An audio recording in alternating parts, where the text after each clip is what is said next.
Our next speaker is my partner in Department of Cardiology, Jeff Southard, who's an associate professor of medicine from the Department of Cardiology, and he's here to talk to us about optimizing outcomes for peripheral artery intervention, the role of statins. Welcome, Jeff. All right, since Willie's new to faculty, I want to make sure he wasn't the only one in a shirt and tie, so I want to make sure you felt warm and welcome, but it's going to go downhill after me with Dr. Wong coming up, so don't worry about it. It'll be fine. All right, so I was asked to talk about a topic, outcomes in peripheral artery interventions and the role of statins, specifically looking at patency, graft patency, stent patency, and things like that, just the role of statins in that regard. And Dr. Wong's going to talk about some antiplatelet therapy. So initially getting the topic, as you look at it, there's almost no randomized controlled trials. There's not a whole lot of data. And again, I thank Dr. Dawson for giving me a fantastic topic with not a lot of data. But there's room for us to do more in the future here. So no verbal disclosures. So what am I going to talk about? I actually broke it down and went beyond just the infrainguinal interventions and talk a little bit about carotids. How does statins help around the time of carotid endarterectomy and stenting? Their role in the treatment of or prevention and expansion of abdominal aortic aneurysms, and what do you do after open or endovascular therapies, and then infrainguinal interventions, of which there's truly the least amount of data from an endovascular side of things, but not the open surgical side of things. So let's get to things here. So the first thing is, how can statins possibly affect graft patency, stent patency, restenosis rates? We think about just statins meeting a goal, LDL, total cholesterol goals. How can they possibly affect any of these other surgical techniques or endovascular techniques? And the key is understanding how statins truly work and their true pleiotropic effects, things outside of just lowering LDL cholesterol. There's multiple cholesterol-dependent and independent events that they can affect. We can decrease the number of macrophages. We can decrease foam cell formation. We can affect endothelial function with nitric oxide production, nitric oxide synthase regulation. I'll show you other slides how there's a lot of down-regulation of inflammatory cytokines and inflammatory mediators. So the true effect and role of statins beyond just lowering total cholesterol and LDL are on these other multitude of effects, okay? Now, normally when we try and come up with medications, we try and keep them as specific as possible to avoid side effect and multi-organ dysfunction and things like that. We come up with antibiotics that just affect a 30S or a 50S ribosomal unit or a DNA gyrase or something specific. But this is a medication out there that has a multitude of effects, and that may be why they're most effective. So, I mean, the molecular pathways are complex, but this was a basic slide just to show you, that by inhibiting the HMG-CoA reductase and preventing cholesterol synthesis, we're affecting a pathway way upstream. There are many downstream effects from the HMG-CoA reductase inhibitors. These isoprenoids down here can affect cholesterol synthesis. They can affect protein binding, signaling transduction. They can affect the mediation of inflammatory and cytokine cascades. The interesting thing is these two steps down here are actually affected by bisphosphonates as well. So there's some thoughts that maybe the bisphosphonates can affect cholesterol levels as well by inhibiting this pathway farther downstream. But their true role is going to be in this multitude of effects: cell-to-cell adhesion and interaction. It affects cholesterol rafts. Cholesterol rafts are areas in the cell membrane with a high density of cholesterol that are involved in cell-cell signaling. So these are going to affect a multitude of areas within the vascular endothelium and within the body. So if we specifically start to look at different vascular distributions of which statins may have an effect, we can begin by looking at carotid artery interventions, all right? Published in 2005 in Stroke, a retrospective review of over 3,300 patients who were admitted for carotid endarterectomy, some of which were symptomatic, some of which asymptomatic. Patients were looked at who are on statin therapy versus no statin therapy at the time of their hospitalization. The patients who were symptomatic, who were having their carotid endarterectomy for symptomatic reasons had reduced hospital mortality, ischemic stroke, or death, but not the asymptomatic patients. And we'll have to think about why that could be and go over why that would be, okay? So McGirt et al. Also looked at over 1,500 patients, carotid endarterectomy. Again, both of these are retrospective observational trials, all right?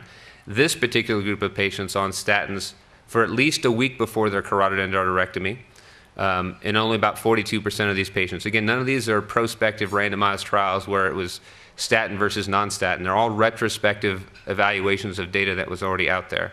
Again, 42% of these patients were symptomatic. And those who were on statin versus not on statin had reduction in perioperative strokes, TIAs, all-cause mortality. And if you look at independent analysis, those who were on statins had a 3-fold reduction in stroke and a 5-fold reduction in death. All right. So why is that? Another person looked at actually the plaques coming out of carotid endarterectomies on patients who are on statins for at least 4 weeks before their carotid endarterectomy. Again, these patients, once they presented, were less likely to have had symptoms while they were on statins. And during the carotid endarterectomy themselves, there was less cerebral embolization by Doppler. And why is that? Well, the plaques themselves that were analyzed and evaluated, taken out surgically, had lower concentrations of these matrix metalloproteinases, substances that may be involved in degradation of plaque, plaque vulnerability, plaque embolization, and rupture. So the statins may be helping in true plaque stabilization, which is a term that's thrown around, but they may truly be helping with plaque stabilization. Well, again, we're affecting a multitude of things with all these other T lymphocytes, inflammatory cytokine production, everything that can affect plaque itself. The vascular endothelium gets affected, and Dr. Wong's going to talk about platelet inhibition and things in the vascular distribution. But a multitude of things, including these matrix metalloproteinases, are affected. So there could be a way that we stabilize plaque, and patients should be on statins at that time. Well, what about looking at patients after carotid endarterectomy? Now just looking at the durability of that surgical result. Just statin versus non-statin, okay? Again, Journal of Vascular Surgery 2005. Just looking at statins versus non-statin. Just the lipid lowering effect versus no therapy. The durability of the carotid endarterectomy based on Doppler assessment seems to be affected just based on statin therapy. Why? It has to do with inflammatory biomarkers. It has to do with smooth muscle cell apoptosis. We know that restenosis rates in both stents and grafts can be related to smooth muscle cell hypertrophy, overactivation, and restenosis rates. So specifically, statins themselves may inhibit these processes and increase durability and long-term patency of grafts. What about after stents? Again, not a lot of information. Retrospective data, small subgroups, 187 patients. Patients were taken for carotid artery stenting for symptomatic stenosis. If you were on a statin at that time, cardiovascular events were markedly reduced, stroke was markedly reduced, mortality was reduced, and MI was reduced. Well, what about restenosis rates and revascularization rates? There's no data. There's no data. So that's open for studies to be done, and potentially we can work on some things with our vascular colleagues here as well. So there's no real data to suggest that the carotid artery stents, just with statins alone, are effective in preventing restenosis. We know there is some in the surgical literature. What about AAAs? When I first started to look into abdominal aortic aneurysms, how could this possibly abdominal aortic aneurysms be affected by statin use? Well, we know that they're common, 2 to 9% fatal in patients over the age of 65. The abdominal aortic aneurysms are really characterized by destructive remodeling of the aortic wall. There's medial and adventitial inflammation. There's smooth muscle cell apoptosis that goes on. There's severe proteolytic destruction of the vessel wall.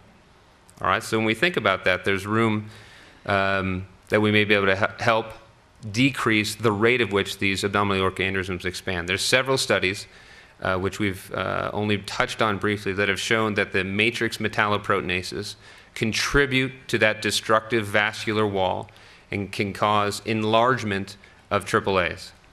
Matrix metalloproteinase 9 is the most abundant in human tissues. And there has been correlation to the matrix metalloproteinase 9 levels in patients with AAA, and those levels have correlated with the increased growth rate. The higher the levels, the faster it grows.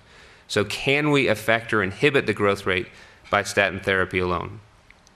So this has been shown in, again, very, very small numbers, a lot of retrospective data. Looked at 10 patients with AAAs going for surgery, 8 patients with aortic iliac disease as a comparative group. None of them had therapy before surgery. They're going to take the specimens out at the time of surgery. They're going to culture the tissue, grow it out, and look at the 2 different tissues to see what's actually going on. So they found that the matrix metalloproteinase is actually being produced by the macrophages, not the smooth muscle cells, the macrophages within the AAA plaque, and the neutrophils within the vasa vasorum, or the blood flow to the aortic wall itself. So it's not made by smooth muscle cells. They actually took these cells and they then bathed them, grew them out, got some basic inflammatory markers, matrix metalloproteinase levels, bathed them in cerevastatin, which is Baycol, which we all use currently. It significantly reduced the levels of matrix metalloproteinase 9 in the tissue level as well as the active form. They then looked under the microscope to see, well, maybe we're just killing off all the macrophages and neutrophils, and the cell number itself didn't change, but the inflammatory mediators and their production of these toxic cytokines and matrix metalloproteinases went down. So they're directly affecting the production of these molecules. And other animal studies looking at simvastatin have shown the same thing. Okay?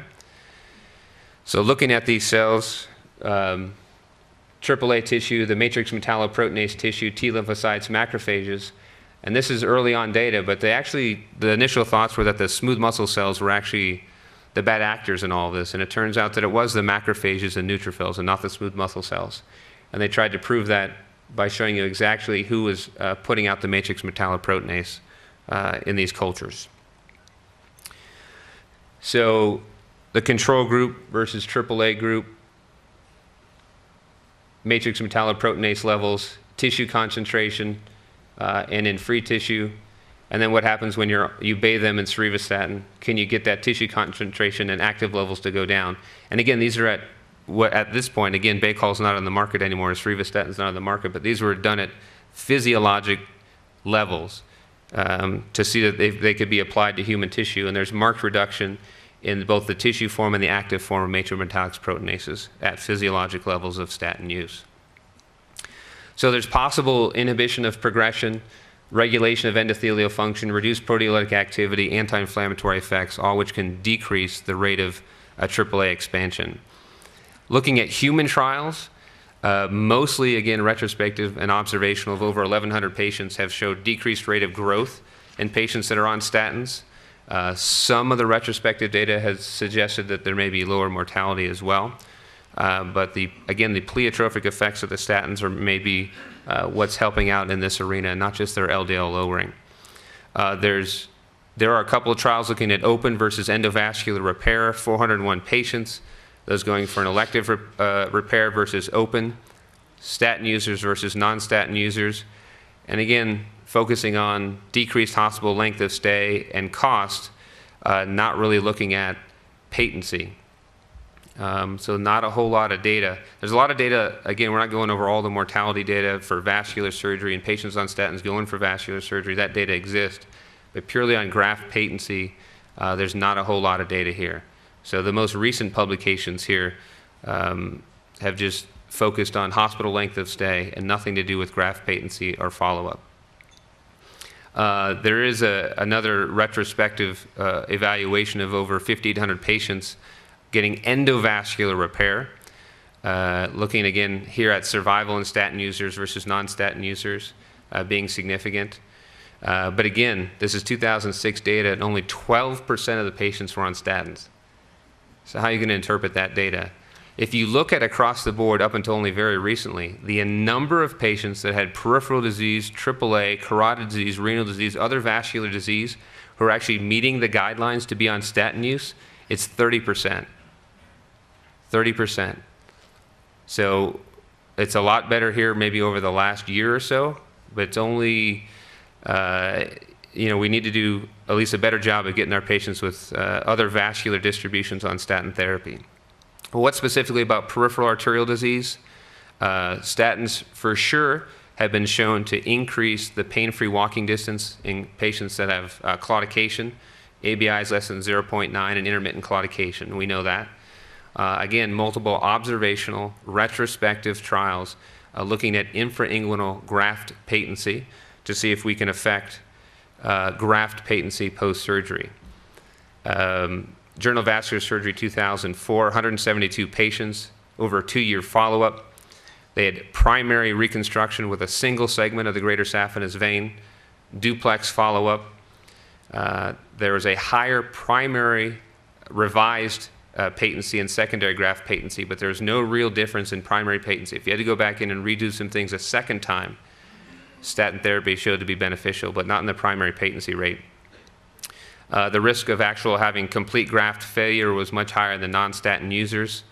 And believe it or not, the doses of statins were quite mild, and the overall cholesterol levels didn't change all that much between the two groups. But there was benefit in patients on vascular therapy. But again, not great data, not large groups. Another 293 patient trial, 2004, looking at over about a year and a half, infrainguinal bypass, here either with vein prosthetic grafts or composite grafts. The majority of the patients were having the surgical intervention for limb salvage.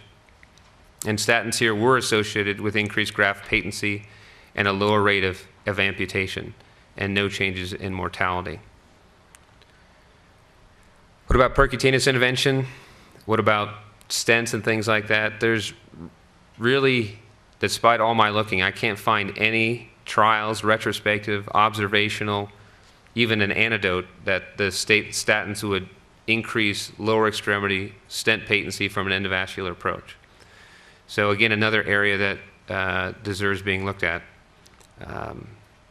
since it could be effective in other vascular distributions. So what it really comes down to is we know that there's vascular patients themselves are the vulnerable patient. Vascular disease itself can correlate with coronary artery disease, AAAs, peripheral, renal. There's renal data, which again is just sparse, which I didn't go over due to time. But treatment with statins has been beneficial in all of these groups. We didn't go over, again, all the surgical mortality and data, et cetera, but suffice it to say there's enough data out there that statins should be used in patients with vascular disease. Their pleiotropic effects are really what dominate the situation. As you can see, most of our data is retrospective and observational and not prospective or randomized in any way. So there's opportunity to have this done and taken care of. And that's it. Thanks.